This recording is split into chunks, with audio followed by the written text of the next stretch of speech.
사람이 떠난 뒤에도 그 사람이 바라보던 빛은 한동안 방 안에 남아 있습니다. 미국 매사추세츠주 보스턴의 중심에 자리한 보스턴 미술관은 한 시대나 한 나라만을 보여주는 공간이 아닙니다.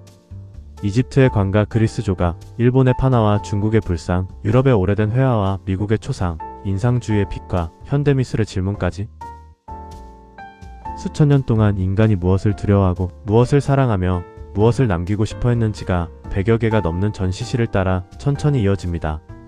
하지만 오늘 우리의 여정은 가장 화려한 방에서 시작하지 않습니다.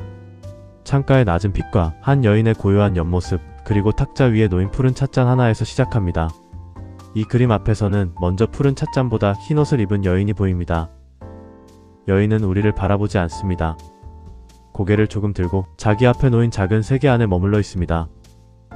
창문으로 들어온 빛은 그녀의 얼굴을 강하게 밝히지 않습니다. 어깨와 소매, 탁자 위의 천과 그릇을 천천히 지나며 방 안에 낮고 고른 온도를 만들어냅니다. 그리고 그 빛의 끝에 푸른 찻잔이 놓여 있습니다. 크기는 작지만 이 그림에서 가장 또렷한 색을 가진 사물입니다. 먼저 여인의 얼굴보다 흰 소매에 닿은 빛을 바라봅니다. 그 빛이 어디에서 시작해 어디까지 내려가는지 천천히 따라가 보십시오. 다음으로 탁자 위에 푸른 찻잔만 바라봅니다. 왜 이 작은 사물이 방 전체보다 더 오래 기억되는지 느껴봅니다.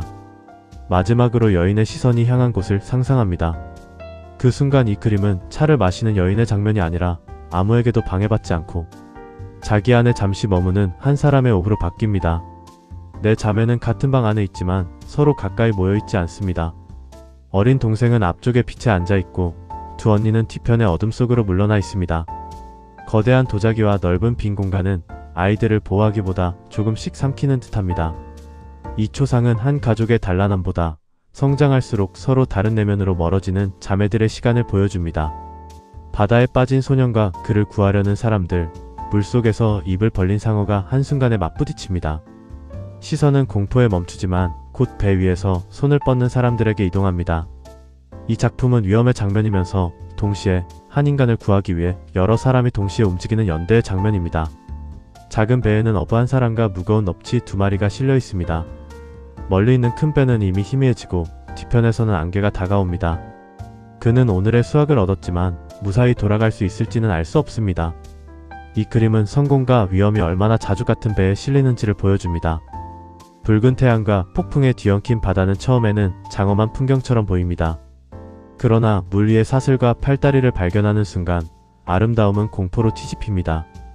이 작품은 자연의 격렬함보다 인간이 저지른 폭력을 더 무겁게 고발하며 아름다운 색채가 잔혹한 현실을 가릴 수 있는지 묻습니다. 춤추는 두 사람의 몸은 화면 가까이 크게 다가옵니다. 남자는 여인을 감싸고 여인은 얼굴을 살짝 돌립니다. 주변의 사람과 나무는 흐려지고 두 사람만 선명하게 남습니다. 이 그림은 축제의 장면이지만 세상이 잠시 사라지고 오직 한 사람만 보이는 사랑의 순간을 붙잡습니다. 연못의 경계는 사라지고 물과 하늘, 수련과 반사가 한 화면 안에서 섞입니다.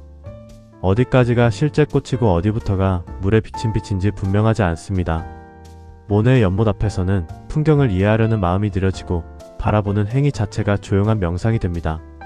성당은 단단한 돌로 지어졌지만 아침빛을 받는 순간 거의 사라질 듯 흔들립니다. 모네는 건축의 세부보다 시간에 따라 달라지는 표면을 그렸습니다. 변하지 않을 것 같은 것조차 매 순간 다른 빛을 입는다는 사실이 이 화면 안에서 조용히 드러납니다. 아기에서 노인으로 이어지는 인물들이 거대한 화면 안에 놓여 있습니다. 그러나 이야기는 한 방향으로 쉽게 읽히지 않습니다. 탄생과 욕망, 일상과 죽음이 서로 다른 시간처럼 겹쳐 있습니다. 제목의 새 질문은 그림 속 사람들에게만 향하지 않고 작품 앞에 선 우리의 삶 전체로 돌아옵니다. 파란 제복과 금빛 장식, 커다란 수염이 한 사람의 존재를 강하게 세웁니다. 반 고은은 평범한 우편 배달부를 사회적 지위보다 더 큰 인물로 그렸습니다. 거친 붓질 속에서도 눈빛은 따뜻하며 이 초상은 좋은 친구를 만난 사람이 느끼는 신뢰와 존경을 품고 있습니다. 여인은 줄을 치고 보이지 않는 요람을 흔들고 있습니다. 꽃무늬 배경은 편안하면서도 어딘가 불안하게 요동칩니다. 반 고은은 이 작품이 외로운 선원들에게 자장가 같은 위안을 주기를 바랬습니다. 이 그림에서 모성은 부드러운 표정이 아니라 보이지 않는 누군가를 계속 돌보는 반복의 힘입니다. 무용수들은 무대 위에서 완벽한 자세를 보여주지 않습니다. 몸을 숙이고 다리를 쉬게 하며 공연 뒤편의 피로를 드러냅니다. 트가는 아름다운 춤보다 그 아름다움을 만들기 위해 반복된 노동을 바라봅니다.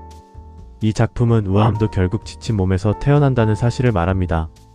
씨를 뿌리는 농부는 넓은 땅 위를 힘차게 걷습니다. 그의 얼굴보다 팔과 다리의 리듬이 먼저 보이고 흩어지는 씨앗은 아직 오지 않은 계절을 향합니다.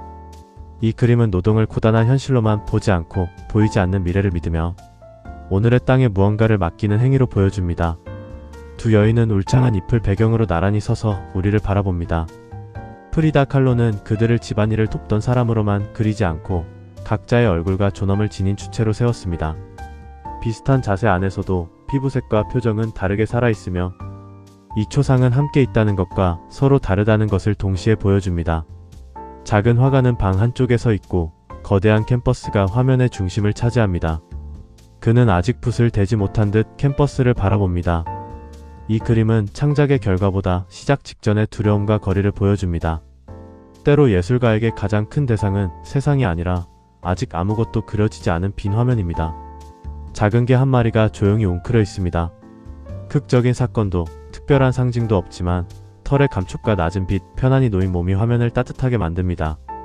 이 작품은 평범한 생명이 아무 경계 없이 쉬고 있는 순간도 충분히 오래 바라볼 가치가 있다고 말합니다. 인물은 화려한 옷과 당당한 자세로 화면을 차지합니다. 그러나 이 초상은 단순한 권력의 이미지가 아니라 유럽이 다른 지역의 사람과 문화를 어떤 시선으로 바라보았는지를 함께 생각하게 합니다. 아름다운 옷의 표면 뒤에서 역사와 외교, 타자를 향한 호기심과 거리감이 동시에 드러납니다. 한 여인이 창가에 등을 보이고 앉아 있습니다. 방 안은 조용하고 창밖의 도시도 큰 움직임 없이 멈춰 있습니다. 인물은 외로운 것인지 편안한 것인지 쉽게 알 수 없습니다. 호퍼는 답을 주지 않고 혼자 있는 시간이孤独과 휴식 사이에서 얼마나 미묘하게 흔들리는지를 보여줍니다. 거대한 파도는 작은 배들을 덮칠 듯 솟아오르고 멀리 후지산은 움직이지 않은 채 남아있습니다. 가까운 공포와 먼 평정이 한 화면 안에 공존합니다. 파도의 손가락 같은 끝은 인간을 붙잡으려 하지만 배 위의 사람들은 몸을 낮추고 계속 나아갑니다. 화려하게 채색된 관 안에는 한 사람의 몸과 이름, 사후 세계를 향한 믿음이 함께 보존되어 있습니다. 이 유물 앞에서는 죽음이 단순한 끝이 아니라 또 다른 여행을 준비하는 과정으로 느껴집니다. 오래된 관은 인간이 사라짐을 받아들이면서도 기억만큼은 남기고 싶어 했다는 마음을 보여줍니다. 수많은 유리 조각이 위로 솟아오르며 거대한 빛의 식물처럼 보입니다. 단단한 유리는 끝부분에서 얼음이나 잎처럼 가볍게 느껴집니다. 미술관의 오래된 회화와 조각을 지나 이 작품 앞에 서면 빛이 더 이상 그림 속에 머물지 않고 공간 전체로 자라난 듯합니다. 보스턴 미술관을 한 바퀴 돌고 나오면 우리는 세계 미술사를 모두 본 것보다 인간이 자기 시간을 남기는 서로 다른 방식들을 지나온 듯한 기분을 얻게 됩니다. 사전투의 어두운 방에서는 성장하는 아이들의 거리가 보이고 호모와 터너의 바다에서는 생존과 폭력의 기억이 밀려옵니다. 르누아르의 춤은 한순간 세상을 잊게 하고 모네의 물은 시선을 천천히 풀어주며 고갱의 거대한 질문은 우리가 어디에서 와서 어디로 가는지를 다시 묻게 합니다. 그리고 모든 여정을 지나 조셉 드캠프의 방으로 돌아오면 우리는 다시 탁자 위에 작은 푸른 찻잔을 바라보게 됩니다. 수천 년의 역사와 거대한 신화와 폭풍과 죽음과 사랑을 모두 지나왔는데도 마지막에 가장 오래 남는 것은 어쩌면 한 사람이 조용히 보낸 평범한 오후일지도 모릅니다.